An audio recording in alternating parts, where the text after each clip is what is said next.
Hello, I'm Matt Galloway, and this is the Current Podcast. Does this tariff war have your head spinning? You are not alone. There has been a lot happening. Just yesterday, we heard this from the Premier of Ontario, Doug Ford. We will apply maximum pressure to maximize our leverage. That's why today we're moving forward with a 25% surcharge on electricity exports. That announcement was met with U.S. President Donald Trump posting on social media, "They will pay a financial price for this, so big that it will be read about in the history books."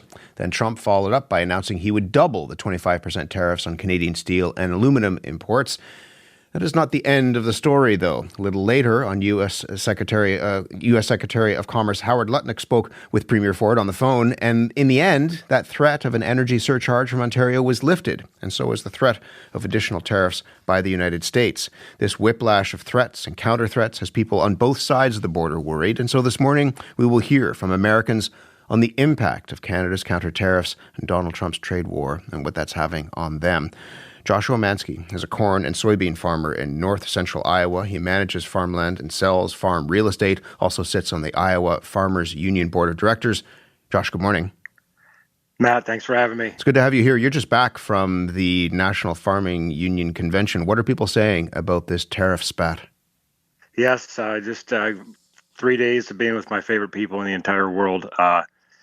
Tariffs, of course, are on our mind. Our biggest allies, trading partners. Of course, you guys there in Canada are our biggest buyers of corn-based ethanol, and our friends to the south buy a lot of our U.S. corn. So trying to plan out the future with the tariffs on or the tariffs off, it makes life even more stressful than it needs to be. Is it already impacting your business? Well, so with us, Matt, at farmers, we have to deal with 3 different crops at any given time: last year's crop, this year's crop, and the following year's crop. So you're trying to manage all of that risk. And of course, you're having to deal with Mother Nature, which is always a fun ordeal. And then when you throw in potential tariffs, not only just on your trading partners, but on your products that you need to grow your crop, like potash, for example, coming out of Canada, that just adds another level of uncertainty to a farm economy here in the United States that's already kind of behind the 8 ball. Potash is important as a fertilizer. And I mean, one of the things that we know, again, things change, it seems like minute by minute, but the tariffs on potash, it would be 25% have been delayed until the 2nd of April. But spring is hurtling forward. So to your point, I mean, what would a tariff on potash mean for farmers? Well, just increased input costs on top of input costs that are already very, very high. Congress, Matt, passed the American Relief Act at the end of 2024 to give direct payments to commodity growers to try to backfall the loss of income from the previous growing season. So that's where we're at already. Now, all of a sudden, these are kind of self-inflicted wounds in a way. It puts us in a bind. Donald Trump promised a lot to farmers in the campaign trail, and I know that a lot of farmers voted for him. He said, "I love the farmer," but he also said earlier, in the last couple of days, to farmers specifically, get ready to start making a lot of agricultural product that will be sold inside the United States. Have fun. What do you make of that? That's a big sigh. If it's talking, there's domestic feedstocks that can be utilized. We're hopeful for sustainable aviation fuel, of course. But Matt, when you look at our markets, 20% of our U.S. corn crop is exported, and close to half of our soybean crop is exported. And we kind of know how this played out last time. We were exporting around 2.3 billion bushels of soybeans annually. And that number is 1.8 now, roughly. And most of that, of course, was our market share to China that we never regained. So these trade wars, they have long-term implications, especially when we've tried to gain these markets for over 40 years, and now it seems all of a sudden, it takes how long to grow that market share, and then all of a sudden it's gone. You say last time in 2018, when he was president before and introduced tariffs, the Department of Agriculture estimates that $27 billion was lost in ag exports. Right. So then you had called the market facilitation payments to backfall that Okay, so that was a direct payment for essentially a self-inflicted wound. But here we are, how many years later, and we haven't regained that market share back. So I mean, that's the kind of game that you really shouldn't be playing with this. And of course, you've got USMCA that the president did renegotiate before, correct? And there's mechanisms if there's trade disputes. And so it just makes life more stressful for all of us out in the countryside. If you were able to pick up the phone and speak with the president, what would you say to him on behalf of farmers? I would say, Mr. President, obviously with farmers kind of put you into office, or was one of your main constituencies. Appreciate your sentiment and having our backs here, but the way these broad-based tariffs are being threatened, taken on, taken off, without going through the mechanisms of the previous agreement that your previous administration made, I think is short-sighted and really it's going to have implications and could be really, really, really harmful. Josh, it's good to speak with you. Thank you very much. Matt, appreciate you having me on. All the best. Joshua Manske is a corn and soybean farmer in north central Iowa, also sits on the Iowa Farmers Union Board of Directors. Tom Gould is the CEO of Tom Gould Customs Consulting, Chief Strategy and Compliance Officer for Gaia Dynamics, which uses AI to help clients navigate the maze of customs rules. He is in Portland, Oregon this morning. Tom, hello to you. Hello. Good to meet you, Matt. It's good to have you here. What have I said this, the story is changing kind of hour by hour in some ways. What have the last couple of weeks been like for you since Donald Trump first started to threaten tariffs? It's been kind of crazy. It's been every day looking at the Federal Register and looking at notices to see what's new, what's changed, and it's hard to keep up. What are you hearing from your clients about what this means? I mean, again, there's a real sense of uncertainty. Yeah. And, it's interesting. I think that they're all concerned about the tariffs, but I would say they're even more concerned about the uncertainty. It's very difficult for businesses to plan or make decisions when they don't know what their cost is going to be. And when we're talking about a 25% swing or even more in the cost of their products, that makes them very anxious because really they just don't know. Are they going to make a profit? Or are they not going to make a profit? Howard Lutnick, the Commerce Secretary, said last night that this isn't chaotic at all, that the only people who are saying that it's chaos are people who are trying to be silly, in his words. Interesting. I hadn't heard that, but everybody that I talk to, whether they're actually companies that produce products and import products or the service providers that help them move the products and clear them through customs, they all agree that it is chaotic is a word that I hear a lot. So your job is, as I said in the introduction, to try to help those clients figure out what the rules are as they're trying to move products around. Walk me through that now. If this is a chaotic environment, how much work is it to figure out how to comply with the law when the law seems to change constantly? Well, it's a lot of work. And so you said walk you through it. I mean, let's take, for example, the aluminum or steel tariffs that are going into play today. A month ago, we really didn't know what was happening. We had no clue. And actually, we didn't know what products were going to be hit with the tariffs until late yesterday afternoon. There are what are called derivative aluminum and steel products, and those are products that are made with aluminum or steel as opposed to a product that's 100% aluminum or 100% steel. And so there's an old list, there's a new list, and there's some products that were already known and other products that were just added to the list. So, it's a kind of a guessing game in many cases. And some companies literally didn't know that they were going to pay 25% tariff. Yesterday, they didn't know that they were going to pay 25% tariff on product that they were importing today. How do you keep track of all of this? I mean, I said you're using AI. Is that helping you? It sounds like a lot of inputting into the computer. It's a combination of all the above. Yes, the AI helps, and it does help us to sort through the massive amounts of data. But also, it's a matter of talking to people and reading the articles that come out.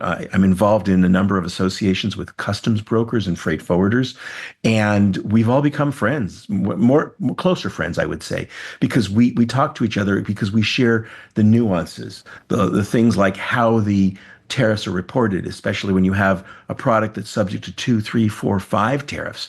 Is there a specific order that they need to be reported? And how do you do the calculations and how do you do the math? The Trump administration has said repeatedly that the goal of all of this, the goal of these tariffs, is to bring manufacturing back to the United States.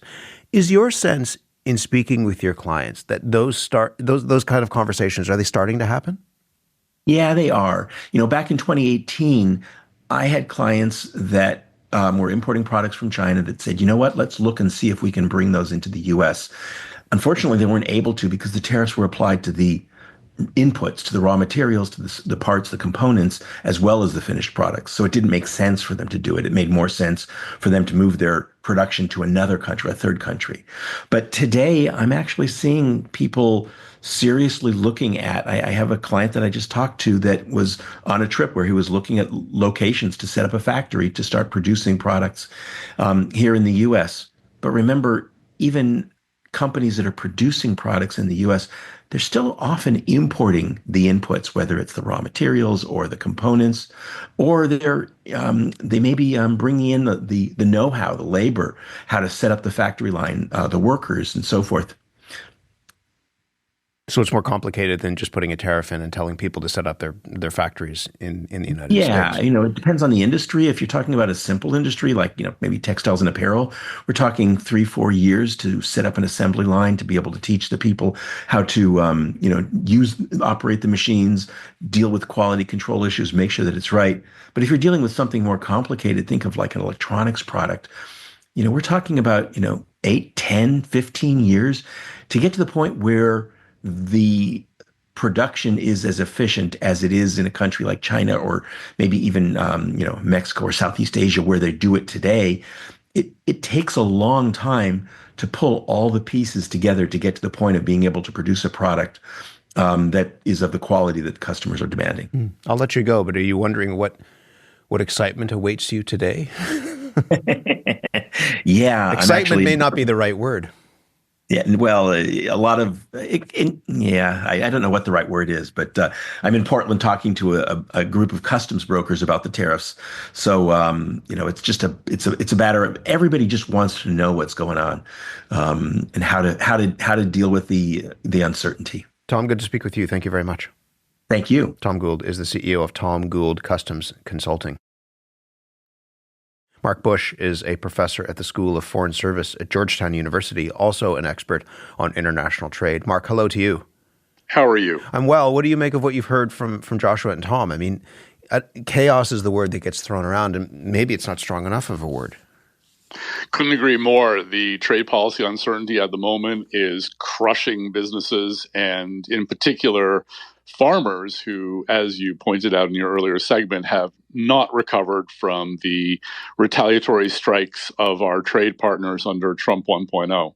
How is this different than, as you say, Trump 1.0? Because we saw tariffs imposed during that administration as well. It's a lot different, and it's a lot different on the outbound and on the inbound. And by that, I mean that this is like a massive tariff undertaking. And even though we debate what the legal bases of each separate tariff might be, the reality is that these tariffs are morphing into one another and being used as stacked protectionism. I never thought I would see this day come in my career. And as your earlier guest pointed out, this is entirely unprecedented. But it's also quite novel in the sense that the retaliatory strikes are different from Trump 1.0. The Canadians, the Mexicans, and the Chinese, for that matter, have offered very creative reprisals, including non-tariff measures. The Chinese are doing antitrust. Mexico has vowed carousel retaliation, which will drive even more uncertainty into the equation. And the big one, as of this morning, is the EU's response, $28 billion in retaliatory strikes. Looks like they're going to start in a pretty classic way, going after bourbon, motorcycles, et cetera. But watch that one ramp up real fast. Well, and Canada's just announced almost $30 billion in retaliatory tariffs on the U.S. in response to the steel and aluminum tariffs. The market has been responding to this over the last couple of days, certainly. And Donald Trump was asked about the stock market plunging yesterday when he was at an event with Elon Musk. Have a listen. Markets are going to go up and they're going to go down. Yeah. But you know what? We have to rebuild our country. Our country has been stripped of its jobs, of its factories. And I'm tired of seeing where they build apartments, cheap apartments in an old broken down factory. But you have factories all over the place that are empty from many decades ago. And we're going to change it around. And it's all taxing policy. He says the tariffs will bring factories back to the United States. Can you just briefly explain what we might learn about this story through the example of Harley Davidson? In Trump 1.0, he really gravitated toward the story of Harley Davidson, and it's a story of tariff skipping foreign direct investment. And the logic is that India imposed a 100% tariff on large engine motorcycles produced by Harley and Indian from the United States. And they went into India to bypass the tariff. And Trump likes that logic. He believes in a kind of field of dreams effect. Build it with tariffs and they will come. The problem is that he largely got his story about Harley wrong. Harley definitely did go into India, built certain motorcycles in India, but eventually migrated to Thailand. And that's a competing story. That's a story of export platform foreign direct investment. Thailand has all these free trade deals with China, with the EU, and Harley went there to get in on those markets at zero tariff and completely shuttered its efforts in India as a result.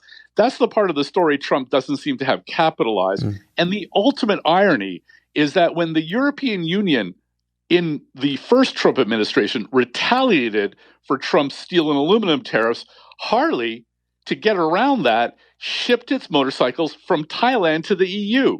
So there's your ultimate closure of the circle. And that's really what Trump should have learned from that moment. So are these factories going to come back to the United States then when he puts these tariffs in place? Look, there's no doubt that you've got a lot of businesses that are fretting over this and wondering what will it take to get around this uncertainty. And we just heard that from Tom, that some businesses are already starting to think about that. Exactly. And you're going to get a lot of this questioning going on. But eventually, as we see how this one plays out, they're going to be making the following calculation. Can I ride out 4 years? Can I really reshore my entire supply chain? And as your prior guest pointed out, there's no way a semiconductor firm can reshore an entire supply chain. You've got inputs moving 24,000 miles around the world before final assembly. That doesn't get reshored by virtue of a 25% tariff. Just in the last couple of minutes that we have, you're a dual citizen of Canada and the United States? I am. You remember the free trade election then of the 1980s and the fight over what people thought that would mean for our, sovereignty, but also for international trade. What is it like watching this play out all over again? It is the ultimate irony. I'll tell you, I graduated from Queen's University in 1988. All of my courses were about the bilateral that went into effect in 1989, the precursor to NAFTA. Mm-hmm. And at the time, we were told this is going to shield Canada from American unilateralism. And boy, that really never happened. And moreover, on his way out the door for the Trudeau administration to go unilateral against China on electric vehicles, if that's what it takes to pander to the U.S., then the trade agreement was riddled with flaws and we had the wrong attitude about it all those years ago. Do you have a word of advice for whoever is going to lead this country? We have an election that is looming. What would you say to them about how to handle what we see right now? Stop flying down to D.C. and asking the Trump administration what it wants. Come down with a proposal and offer it on the table as an ex-ante solution that's more or less a universal settlement, and make it very clear USMCA may not be as valuable to Canada as Trump seems to think it is. Mark, it's great to talk to you. Thank you very much. Thank you. Mark Bush is a professor at the School of Foreign Service at Georgetown University. He's also an expert on international trade and a dual citizen.